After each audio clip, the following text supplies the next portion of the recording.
जो लोग कुवैत में कमाने के लिए आते हैं और कर्जा करके आते हैं, इस टाइप के लोगों के लिए न्यूज़ है, क्योंकि कुवैत में अगर आते हैं, जैसे कि 3-4 लाख अगर वीज़ा का खर्च करके आए हैं, तो इतना खर्च करके आने की ज़रूरत नहीं है, क्योंकि ये दिनार में कमा के उतारने से बहुत टाइम लग जाएगा और बहुत मेहनत करनी पड़ेगी इनको उतारने के लिए। अगर कहीं बाहर काम करते हैं तो कहीं भी जैसे खादिम की वीज़ा पे आते हैं, 2.5-3 लाख रुपए अगर खर्च करके आए हैं तो उतारना मुश्किल हो जाएगा, क्योंकि बाहर कोई गारंटी नहीं कितने दिन काम चलेगा, महीने में कितना काम मिलेगा, या फिर एक महीने के अंदर हर महीने कितने दिनार कमा लेंगे। कुवैत के अंदर अगर एक दिन की छुट्टी होती है महीने में, तो 2-3 दिन पीछे जाता है आदमी। समझ लो अगर महीने में 5 दिन की भी छुट्टी हो गई, 25 दिन भराए हैं, तो उन 5 दिन वो 10 दिन के बराबर खर्च हो जाएंगे, इतना घाटा जाता है कुवैत में अगर छुट्टी होती है तो। कुवैत में रहने का खर्च 70 दिनार से लेके 100 दिनार के बीच में कुवैत में खर्च हो जाते हैं। अगर कुछ भी जो रूम किराया और शाम का खाने का एक टाइम का इस वगैरह जोड़ें, ये तो भी 100 दिनार 70 दिनार से लेके 100 के बीच में हो जाते हैं महीने का। दूसरा, दिन में खाने का अलग है, चाय नाश्ते का अलग है, ये सब अलग है, लेकिन इतना खर्चा अभी कुवैत के अंदर होता है महंगाई की वजह से, लगभग 70 दिनार से लेके 100 दिनार तो खर्च होगा ही होगा, रूम किराया और शाम को खाने का।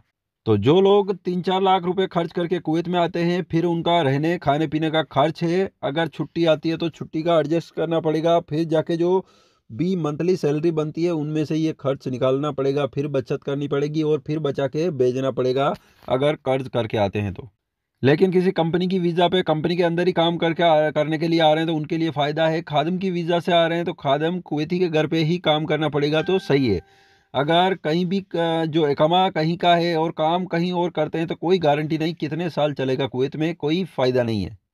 वीज़ा निकलवाने से पहले इस टाइप से पहले ही सोच लें कि कुवैत में अगर आते हैं तो कुवैत में जिस कंपनी का वीज़ा निकाला गया है उस कंपनी का काम है या नहीं, वो काम चलाती है नहीं, ये पूछने से पता चल जाएगा। कितनी सैलरी देगी, इस टाइप से सब कुछ पता करने के बाद ही उस कंपनी की वीज़ा पे आएँ। अगर खादिम में आते हैं तो छोड़ दें कि ज़्यादा सैलरी मिलेगी। अगर 2.5-3 लाख खर्च करके आते हैं खादिम की वीज़ा के ऊपर तो कर्जा उतारने में काफ़ी टाइम लग जाएगा। कुवैती लोग कुवैत के अंदर खादिम के लोगों को इतनी ज़्यादा सैलरी नहीं देते हैं। हाँ, ये बात है कि रहने खाने की सब व्यवस्था कुवैती के थ्रू होती है, लेकिन सैलरी कम होती है।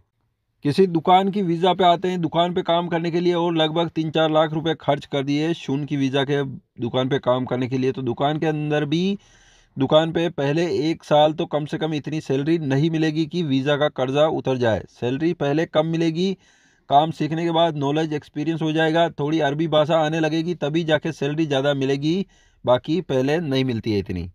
अगर किसी ने दुकान की वीज़ा निकलवाई है तो वो तो सस्ती मिल जाती है, इतना रुपए खर्च करने की ज़रूरत नहीं है। एजेंटों के चक्कर में सबसे ज़्यादा खर्च होता है लोगों का कुवैत में आने के लिए, लेबर वर्कर्स का। चैनल को सब्सक्राइब ज़रूर करें ताकि कुवैत की आने वाली खबरें मिस ना हो।